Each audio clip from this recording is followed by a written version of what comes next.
Bienvenue à Être, une émission qui lève le voile sur le regard, les besoins des femmes, tous des éléments différents, mais combien enrichissants.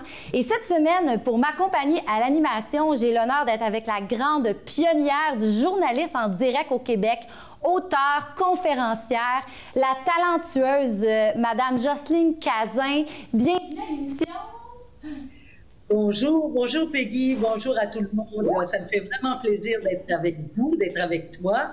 Et là, tu exagères un peu la grande. Enfin, on en rediscutera. Oui, exactement. Et cette semaine, on a un thème pour vous très particulier. En fait, un thème que Jocelyne connaît bien parce qu'elle a vécu beaucoup dans l'amour, positif et négativement. Et Jocelyne, j'irai avec cette phrase-là. Il me dit des mots d'amour, des mots de tous les jours, et ça me fait quelque chose, chantait Édith Piaf. Et moi, je te répondrai paroles et paroles et paroles. Sur ce, commençons notre conquête vers le mieux-être. Bonne émission.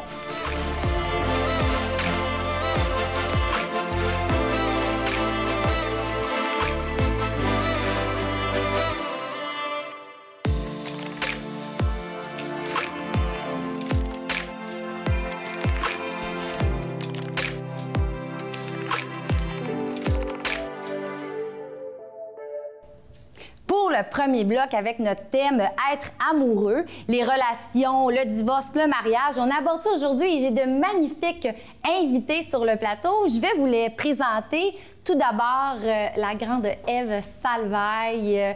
Écoute, tu portes plusieurs chapeaux, Ève, mannequin, auteur, chanteuse à tes heures. Tu as vraiment des beaux projets. Donc, je suis vraiment contente que tu sois avec nous sur le plateau aujourd'hui. J'ai aussi Ginette Michaud, conseillère en communication, qui a un long à dire sur le mariage, les relations amoureuses. Donc, j'ai hâte que tu nous parles de ça aujourd'hui. Et évidemment, on est des femmes, ça prend un petit grain masculin à notre émission. Donc, Marc Duchesneau. Donc, j'ai très hâte d'entendre ta question sur le débat du jour. Oui, ça me fait plaisir. Et Joanne Lavoie, auteure, coach en PNL, qui a écrit le magnifique livre « Je t'aime, je ne t'aime plus ». Donc, très contente. On va d'ailleurs avoir la chance d'en apprendre un peu plus sur toi aujourd'hui, personnellement. Et avant de commencer nos discussions, Jocelyne, je voudrais qu'on lève notre verre. En fait, on a ici un produit du vignoble Taillefer-Lafont, un vignoble lavallois. Alors, levons notre verre vers notre conquête du mieux-être. Soyons mieux, tout le monde.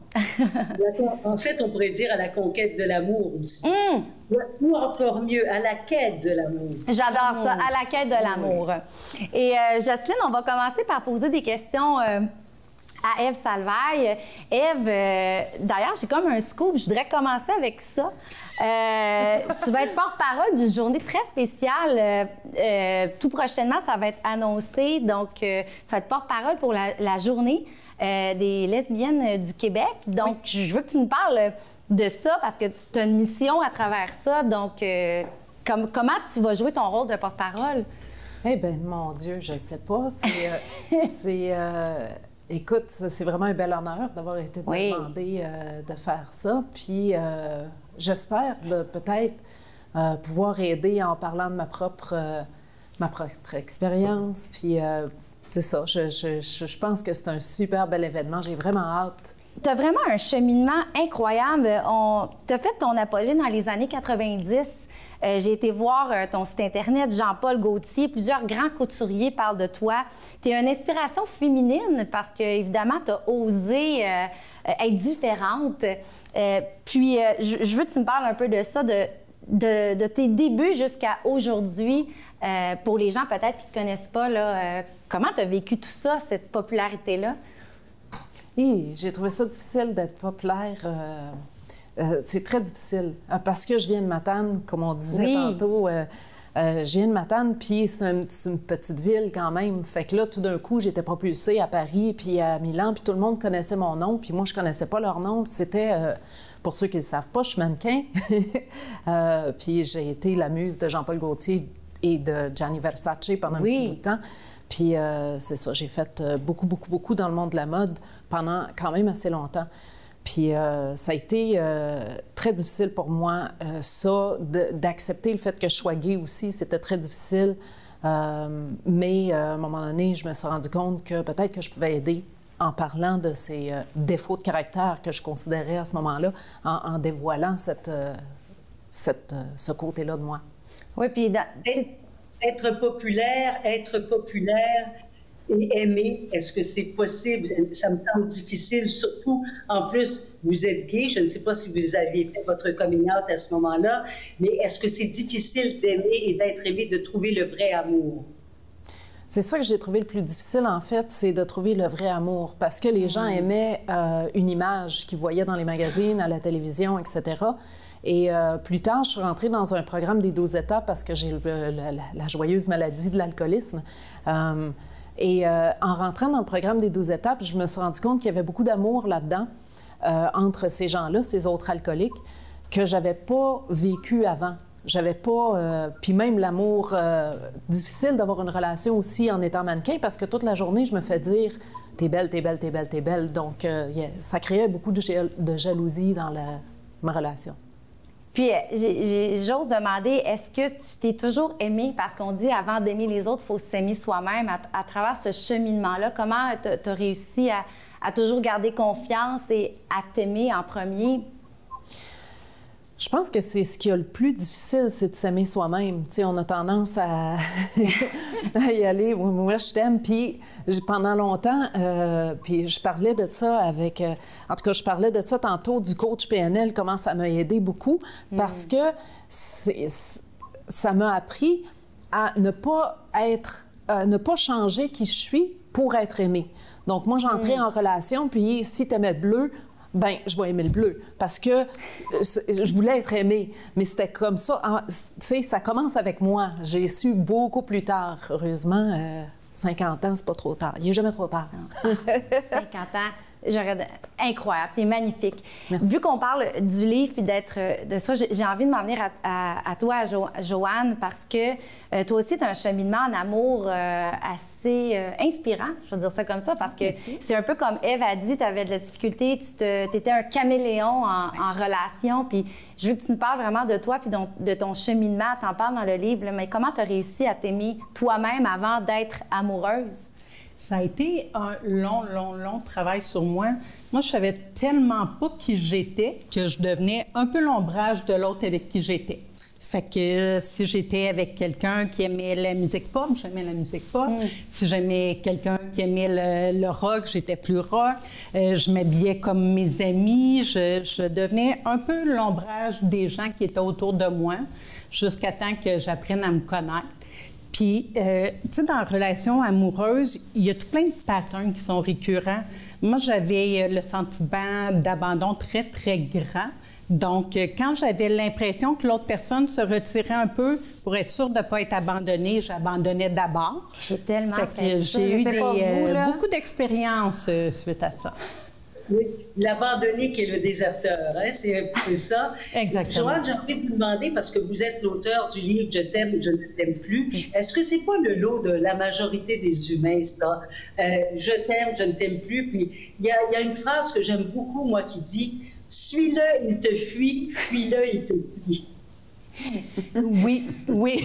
Effectivement, je pense que c'est le lot de la majorité des gens, pour ne pas généraliser. Il y a souvent des gens qui viennent me voir au bureau, puis ils ont des conjointes hyper aimants, hyper attentionnés, puis du fait qu'ils s'aiment tellement pas, bien, ils essayent de faire démentir l'autre en disant « Mais, ben non, je suis pas si bon, je suis pas si fine, je suis pas si belle, je suis pas... » Parce qu'eux autres, ils se voient pas de la même façon.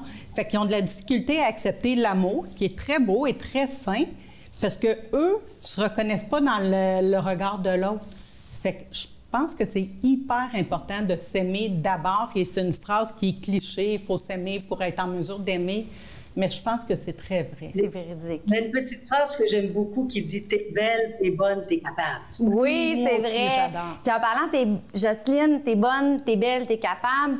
Tu as ta biographie, Ève, qui est sortie là, tout récemment en mars. J'ai vu ça sur ta page Facebook, puis il y a l'audio aussi. Est-ce que tu oses être vulnérable et te dévoiler dans ta biographie? Penses-tu que tu as été capable? Oui. C'était l'exercice. C'était difficile au début, écoute, parce que c'est ça, c'est comme je disais tantôt, ça s'appelle Sois toi et t'es belle. J'ai failli me tromper avec mon propre titre.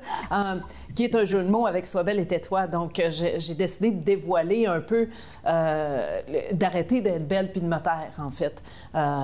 Puis, ça a été difficile. Au début, j'envoyais les trucs, tu sais, It Match avec une éditrice. C'est mon premier livre, donc je m'y connais pas. Puis l'éditrice, elle me disait, je lui ai envoyé une note, j'ai dit, bon, ben ça, on peut le déliter, ce paragraphe-là, puis celui-là, je pourrais t'en donner plus. Puis elle a dit, non, c'est le contraire, c'est parce que ce que tu veux élaborer, tu le scrapes. T'sais, va à l'encontre de tout ce que tu veux faire. Tu vas à l'encontre de ça. Puis ce que tu t'essayes de cacher, c'est ça qu'il faut que tu développes le plus possible. C'était difficile. Mais en le relisant, je reviens avec le livre audio. Je suis nulle en livre audio. Je ne serais pas engagée demain matin à faire ça. Mais j'ai vraiment aimé ça parce que c'est sûr que c'est mes histoires. Fait que c'est le fun de les raconter dans mes propres mots avec ma propre voix. Puis, à un moment donné, ben, je me retrouvais dans des situations qui, moi, me touchent beaucoup, qui peut-être pour les autres, quand ils lisent, c'est comme banal un peu, mais pour moi, ça me touchait. Fait que là, je me mettais à pleurer, là, il fallait arrêter. Tu veux-tu prendre une pause? En tout cas, c'était... Ça a été comme une thérapie, j'imagine, pour toi en même temps. Écrire un livre, c'est très thérapeutique. Oui. Je le conseille à tout le monde, pas nécessairement dans le but de vendre puis tout ça, mais vraiment, l'exercice de l'introspection, c'est vraiment extraordinaire. Oui, puis en terminant, Jocelyne, j'ai vu sur la page de Ève un objet, le Love Pompon. Comme on parle d'amour, j'ai déjà vu les Love Pompons. Est-ce que c'est un produit que tu chéris, que tu portes? J'aimerais ça que tu en parles parce que je sais que c'est très... C'est magique, les Love Pompons, là. Les Love Pompons, oui, tu mets ton vœu dedans, ben c'est ça, ils m'ont expliqué ça, tu sais. Fait que tu mets ton vœu dedans, t'écris ce que tu veux avant de le fermer, tu sais, puis... il y avait mon père qui était à l'hôpital à un moment donné, puis ça allait vraiment pas bien, puis j'ai fait le Love Pompon, puis tu vois, il est bien. Fait que j'ai été à l'hôpital, puis j'ai dit, pas, c'était titre, là. C'est Love Pompon, man. Comme la somme de nos pensées. Oui. Wow! Donc, ton vœu a été réalisé. Oui, puis c'est fait 100% au Québec. 100% au Québec, all biodégradable, puis c'est le fun, puis c'est beau, puis c'est fashionable. Ah, on aime ça! Wow. Donc, on se souhaite beaucoup d'amour. On a déjà terminé le premier bloc, Jocelyne, donc on va passer tout de suite au prochain.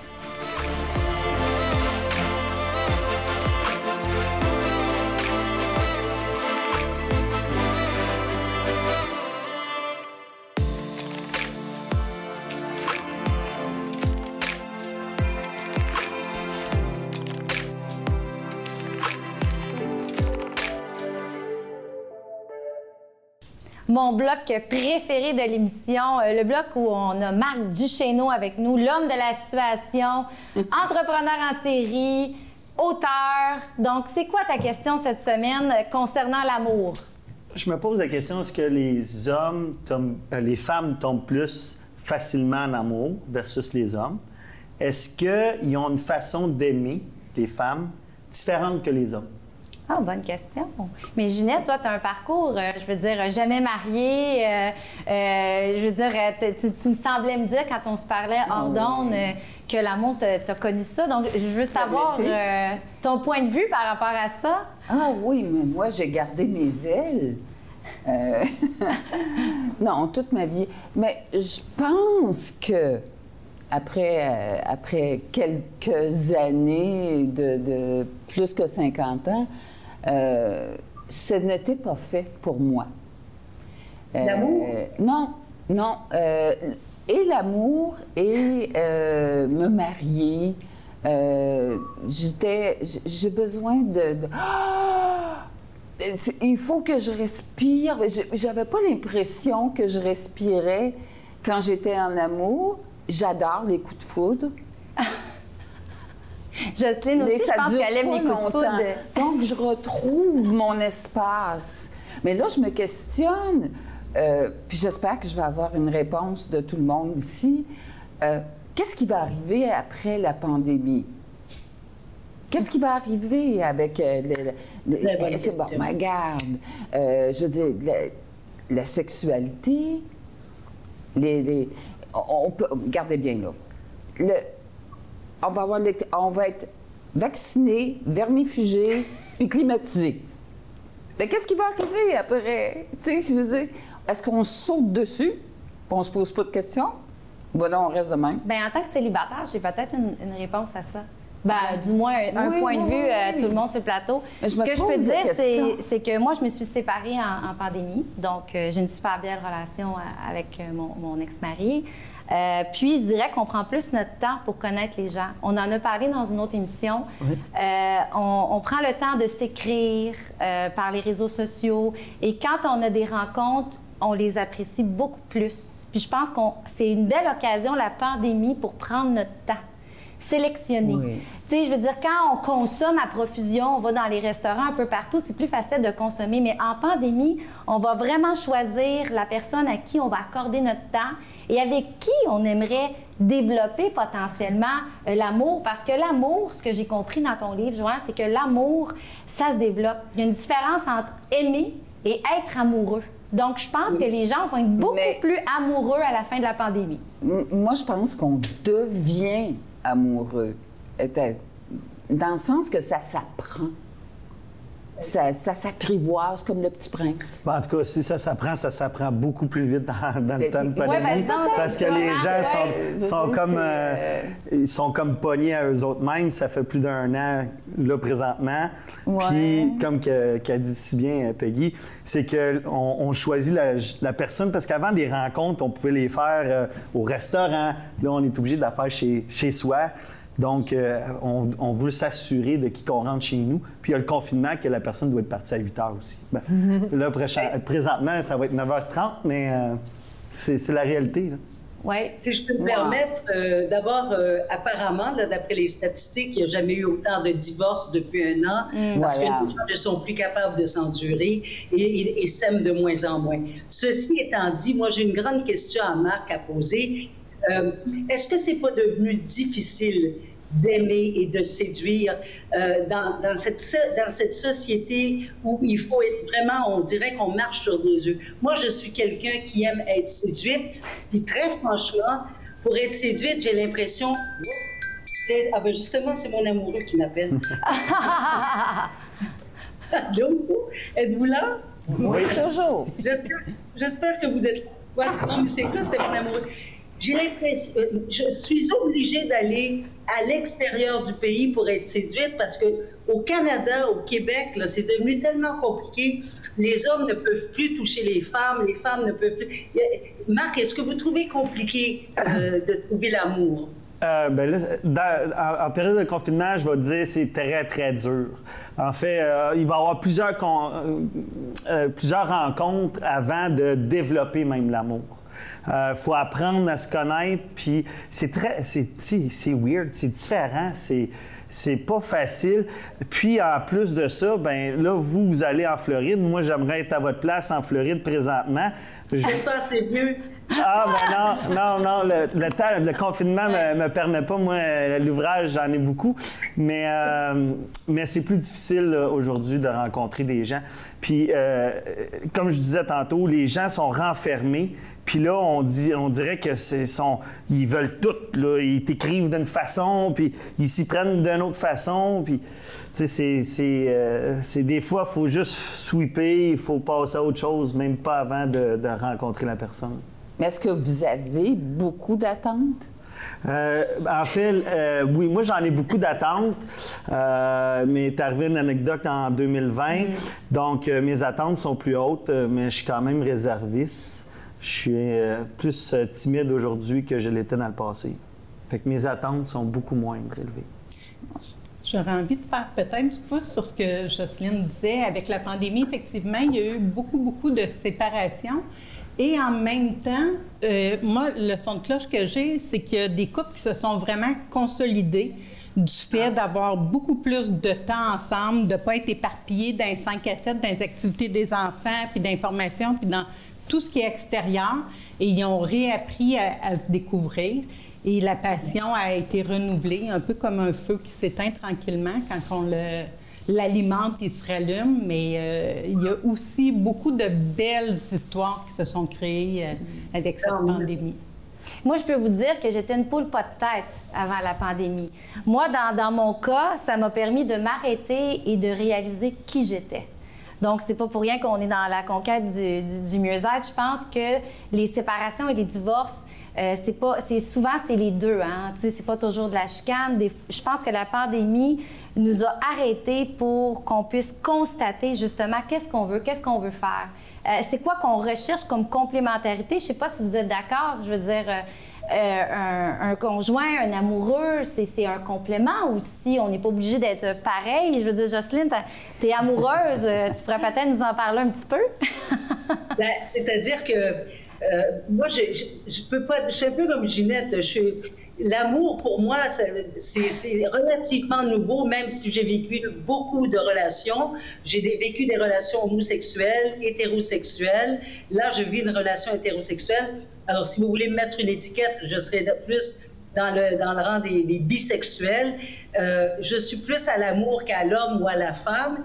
Et actuellement, j'ai un copain. Mais entre vous et moi, je ne suis pas une grande amoureuse. C'est une nouvelle relation, on est en train de la bâtir. C'est un Américain en plus. Il y a beaucoup de choses qui nous séparent. Non, mais c'est vrai, on n'a pas tout à fait les mêmes valeurs sur bien des aspects. Enfin, bref, stay tuned. Et j'ai une question, dans le fond, c'est quoi ça représente pour vous l'amour idéal? On parle de la conquête amoureuse, on parle des attentes, mais je suis curieuse de t'entendre, Marc, là-dessus, parce que souvent, on a l'impression que les hommes sont beaucoup plus dans la sexualité, dans le contact physique. Mais quand tu dis que tes attentes sont grandes, si tu parlerais au nom de, tu as des amis hommes et tout ça, c'est quoi par rapport aux attentes d'un homme, là, si les femmes veulent savoir? Ben moi, en fait, les attentes étaient peu élevées parce qu'avec ma situation... Par contre, si avec des grandes attentes, c'est beaucoup plus difficile des sentir, des ressentir. C'est pour moi. C'est quoi un exemple d'attente? C'est ça que je veux savoir. Là. Que les auditeurs on se dit que quand on va rencontrer quelqu'un, on se dit que la personne qu'on rencontre, est-ce que c'est vraiment la personne qu'on rencontre? Alors, oui, le double jeu, hein? Bien, aujourd'hui, oui. Ouais. Fait que, tu sais, tu rencontres une personne par texto, après ça, tu rencontres une personne peut-être dans un FaceTime, puis après ça, on rencontre la personne. Donc, il y a plusieurs temps aussi, entre ce délai-là puis de rencontrer quelqu'un. Aujourd'hui, les gens prennent 2 semaines, c'est assez long, tu sais. Puis ça veut pas dire que ça va fonctionner non plus. Je vois Jocelyne qui rit. C'est long. Non, mais rencontrer, puis même quand on a établi qu'il y a un coup de foudre, je pense qu'il y a une fusion, il y a une connexion quand on sent que l'amour naît, il y a cette flamme-là qu'on sent grandir. Mais je crois que c'est avec le temps. Moi, j'ai appris ça dans ton livre, Joanne. C'est avec le temps qu'on développe le sentiment, vraiment qu'on aime quelqu'un, qu'on est amoureux, et ça peut prendre plusieurs mois. Puis en fait, même, on dit que la passion amoureuse va durer 3 ans. Est-ce que je me trompe? Non, c'est autour de tout le temps. Puis ça va dans le même sens de ce que tu disais, tu sais. C'est facile de faire semblant d'être plus beau, plus fin, plus attentionné et tout ça au départ. Est-ce que c'est la vraie personne? Ben non, mais c'est souvent de cette personne-là qu'on va tomber amoureux au début. Et ce qui fait que l'amour perdure, c'est quand on tombe en amour avec la vraie personnalité, avec que cette connexion-là se fait. Et pour ce faire, bien, il ne faut pas juste être dans le superflu, c'est dans le quotidien, c'est dans les événements qui arrivent, de voir comment on va réagir à ce qui se passe dans notre vie. Fait que oui, ça prend plusieurs mois, voire plusieurs années avant de vraiment savoir si c'est de l'amour. Oui, il faut vivre toutes sortes de situations. Oui. J'ai une question à poser à Ève Salvaille. Est-ce qu'il vous est arrivé, Ève, de vous demander si la personne qui était devant vous vous aimait pour ce que vous étiez ou pour ce que vous faisiez? Wow. Tout le temps. Est-ce qu'elle aime Ève Salvaille ou elle aime Ève? Parce qu'on se rend compte que... Moi, je parle à Jean-Marie Lapointe, mais je parlais à sa sœur l'autre jour, puis j'ai dit, tu sais, Jean-Marie Lapointe, on n'est pas capable de ne pas dire le nom de famille, on dirait « anyway ». Oui, c'est sûr. C'est ça. pas Puis évident. j'ai été dans des relations hyper toxiques à cause de ça, parce que ces gens-là essaient de me contrôler parce qu'ils voient que c'est presque impossible de me contrôler. Donc, ils essaient de me contrôler, de me manipuler. Puis j'ai toujours été attirée vers des narcissiques pervers, surtout les femmes, puis je me faisais contrôler. Fait que je cherchais beaucoup. Moi, ce que je recherchais, c'est le travail d'équipe. Je cherchais quelqu'un qui... C'est sûr que tu rentres en relation, la personne ne va pas s'asseoir en avant et me dire « Hey, moi, je suis une crise de folle. » Tu sais, je veux dire, ça, tu l'apprends après 7, 8 mois, 9 ans, je sais pas. Mais tu sais, les premiers jours, les premières semaines, c'est comme... T'es sur ton best behavior, ben raide, là.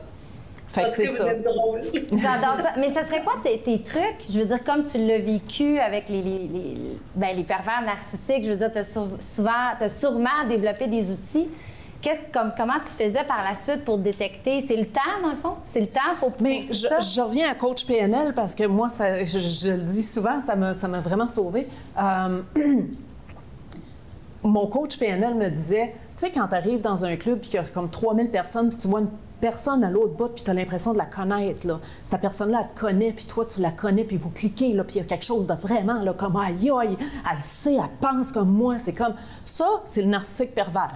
Ça, c'est la relation photocopiée. Tu le vois venir très loin. Ça, c'est tu le mon vois de loin abuseur. venir. Là, c'est mon abuseur, fait que j'ai l'impression de le connaître. Je dis, mon abuseur, je le connais par cœur, je sais exactement. Fait que va à l'encontre de tout ça. Puis là, tu vas trouver la personne. Ah, c'est magnifique. C'est le mot de la fin. D'ailleurs, je vous invite à aller voir le site web de Eve Salvaille, aussi d'aller sur le site de Joanne. Et merci d'avoir été à l'émission. Donc, c'est ce qui termine notre deuxième bloc, Jocelyne.